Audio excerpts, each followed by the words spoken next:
There is a particular Prophet of Allah whom the Qur'an gives a huge amount of attention to. Mentioned around 183 times in the Book of Allah, and this is not in vain, across 25 passages of the Qur'an. This is none other than the Prophet of Allah, Musa alayhi salatu wasalam. And there are three descriptions that Allah Almighty gives to the Prophet of Allah, Musa, that were not given to any other prophet in the Qur'an. The first of them, Allah said about him, I have cast the garment of love over you. Meaning everyone who saw him loved him, according to one of two interpretations. The second unique description to Musa, where Allah said to him, so that you will be nurtured under my eye. And the third unique description given to this honorable prophet is where Allah said about him, I have prepared you for myself. When did Musa alayhi salam hear these words? He heard these words from Allah Jalla Jalaluhu during one of the loneliest periods in his life, when him and his wife were pushed to their physical limits, traveling the earth all by themselves with basic provisions, just enough to keep them alive. Lost for direction, they see a glimmer of light. Musa says to his wife, wait here for a moment. I see a glimmer of light, fire. Perhaps I will bring you a torch of fire from it, or maybe someone will just give us some guidance to help us navigate this terrain. Unbeknown to Musa, however, he was not making his way to a fire. He was being called by Allah Jalla Jalaluhu to stand in the sacred valley of Tuwa, to speak to Malikul Muluk, the King of Kings, the owner of sovereignty and the possessor of all dominion, Allah Jalla Jalaluhu. He stands and he hears the voice of Ar-Rahman Jalla Jalaluhu saying to him, Ya Musa, it is me, Allah. And now all of a sudden Musa alayhi salam receives closure, answers that he needed all throughout his life. He had suffered, and up until this moment he had no idea why all of this suffering came onto him. He was born as a male child, and in the law of the Pharaoh of Egypt, every male baby was worthy of execution. He was then separated from his mother at the age of suckling to be raised in a home that is not his.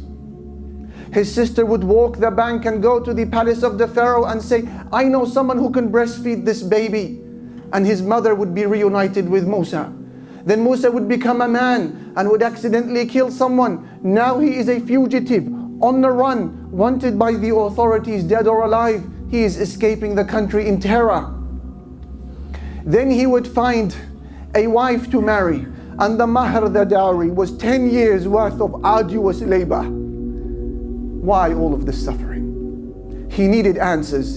And now as he stares into the evening night sky, looking above him and hearing the voice of the glorious Ar-Rahman Jalla Jalaluhu, answers are finally given to him. What does Musa hear? O Musa, we have responded to your request, and we have conferred our favor upon you yet again, when we sent inspiration to your mother, saying to your mom, place the baby in the cot, then place the cot in the river. Then the river will take him to the shore, where an enemy of his and an enemy of mine will take him, the Pharaoh. And I have cast the garment of love over you, so that you will be nurtured under my eye. Remember when your sister, she followed you, and she said to them, shall I not tell you who can take care of this baby? Then we return you back to your mother, so that her eye can rest and she would not grieve. And remember, Musa, when you killed someone, but we saved you from retaliation, and we tested you with severe tests. Then Musa, you spent many years with the people of Midian, then you came to this place at the decreed time, and I have prepared you for myself. So now he understood.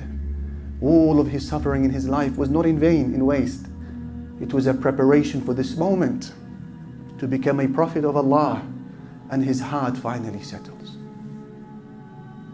Now, as a Muslim, when you hear this story, and you have read it before, you ask yourself the question, how can I be a person like Musa, whom Allah prepares by Himself to be for Himself? I would love to be this person, whom Allah guides and helps and nurtures and supports against enemies and gives answers and gives him security on the Day of Judgment and the highest gardens of Jannah. How can I be a person who is prepared by Allah for Allah? I share with you 5 signs. Signs that your suffering as a Muslim is not going to waste, and your sacrifice will be thanked by Allah Jalla Jalaluh. 5 signs, and we take them from the biography of Musa alayhi salam. Who better? Sign number 1, you have an unquenchable thirst for knowledge. This was Musa. When he came to learn of a man who has more knowledge of him in some things, he said, I'm not going to stop traveling till I arrive at the junction of the 2 seas. Even if it takes me many years, I will find this man and I will learn from him. And when he came to his mentor, who was less than him in status, but he has some knowledge, he said, do you mind if I accompany you to learn some of the sound judgment that Allah has given you? Allahu Akbar. So this is sign number 1 to measure yourself against. Are you a man, a woman chosen by Allah to be for Allah? Tell me about your thirst for knowledge. Our Nabi sallallahu alayhi wasallam said, when Allah wants good for a person, He gives him understanding of the religion. Sign number 2, you have a strong commitment to ibadah, worship, in all of its forms. The very first words Musa heard from Allah Jalla Jalaluhu in that sacred valley of Tuwa was, worship me and establish the prayer for my remembrance. That's sign number 2 to measure yourself against. What type of worshipper are you? Become an exemplar worshipper of Allah Jalla Jalaluhu. When people are eating and drinking, you are fasting. When people are sleeping at night, you are standing in salah. When people are gossiping and scrolling through their socials, you are busy in the remembrance of Allah Jalla Jalaluhu. That's sign number 2. You are a worshipper in times of ease and in times of hardship, in times of happiness and sadness, prosperity, adversity. Your motto in life is salah, dhikr, Qur'an, qiyam.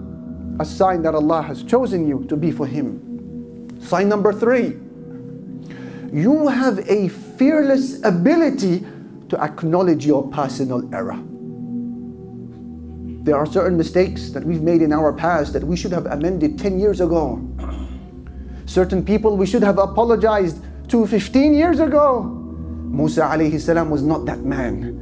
When he made a mistake, he was quick to say, Astaghfirullah, this is from shaitan, and he would make the changes in his life. When he saw 2 men fighting, and he underestimated his own strength, and he pushed the Egyptian and the man died, he didn't say, he deserves it, troublesome, always fighting, always getting up to no good. I know what I'm doing, he's in the wrong, no apology from me. This wasn't Musa.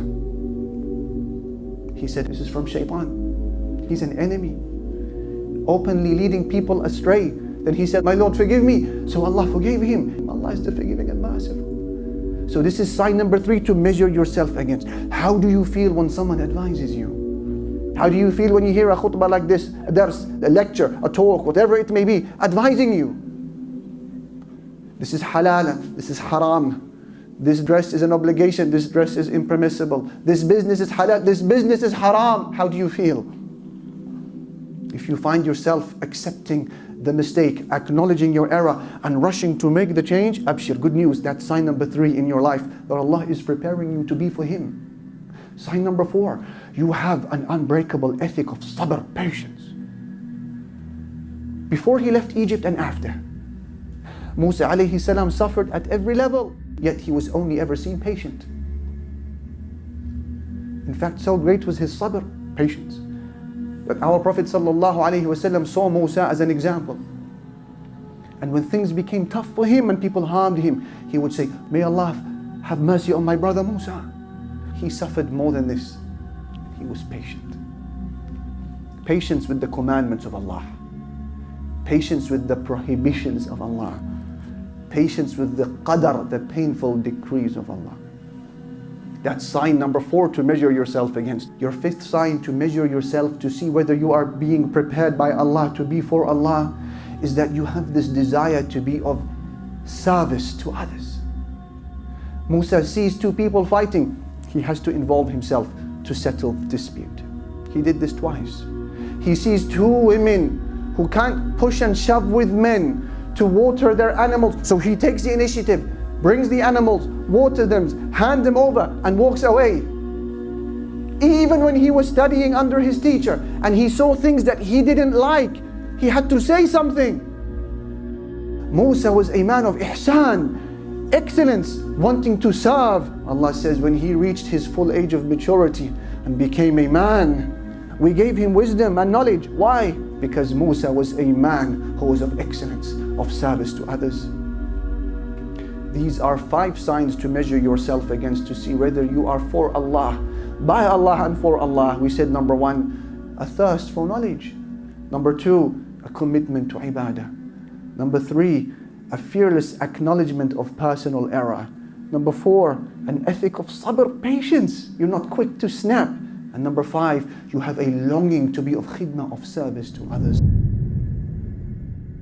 وَلَقَدْ أَرْسَلْنَا مُوسَى بِآيَاتِنَا إِلَى فِرْعَوْنَ وَمَلَئِهِ فقال إِنِّي رَسُولُ رَبِّ الْعَالَمِينَ فَلَمَّا جَاءَهُم بِآيَاتِنَا إِذَا هُم مِّنْهَا يَضْحَكُونَ وَمَا نُرِيهِم مِّنْ آيَةٍ إِلَّا هِيَ أَكْبَرُ مِنْ أُخْتِهَا وَأَخَذْنَاهُمْ بِالْعَذَابِ لَعَلَّهُمْ يَرْجِعُونَ وقالوا يا أيها الساحر ادع لنا ربك بما عهد عندك إننا لمهتدون فلما كشفنا عنهم العذاب إذا هم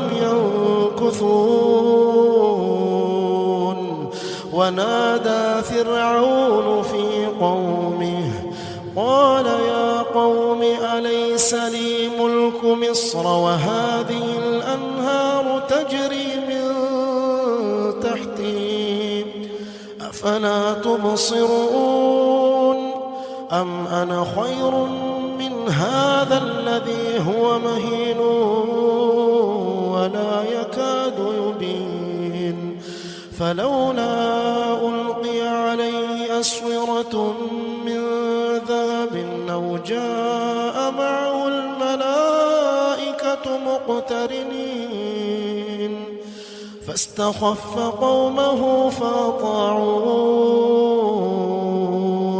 إنهم كانوا قوما فاسقين فلما آسفونا انتقمنا منهم فأغرقناهم أجمعين فجعلناهم سلفا ومثلا للآخرين ولما ضرب ابن مريم مثلا إذا قومك منه يصدون وقالوا أآلهتنا خير أم هو ما ضربوه لك إلا جدلا بل هم قوم خصمون إن هو إلا عبد أنعمنا عليه وجعلناه مثلا لبني إسرائيل